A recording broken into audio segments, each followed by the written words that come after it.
في أكلة كده مرتبطة في دماغنا بضيوف ومناسبات.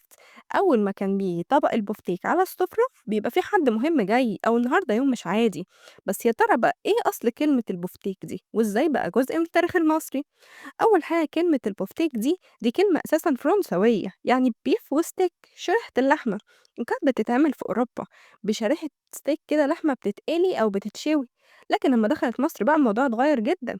المصريين قالوا لك لا، اللحمة دي دايما غالية ومش دايما طرية كده، فاحنا ندقها بمدق اللحمة ونتبلها كويس وغلف لي كده البيض وبقسماط واديها تحميرة تدي قرمشة من بره وطراوة من جوه، وتحول البفتيك من ستيك ناشف لأكلة ليها طابع مصري خاص وبقت رمز للأناقة والشياكة.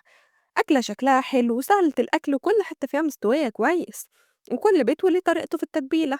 والبفتيك دايما كان ليه طقوس بيتقدم جنب رز أبيض أو بطاطس بيوريه، ويا سلام لو عندك حبة مكرونة أو حتى في سندوتشات في الرحلات.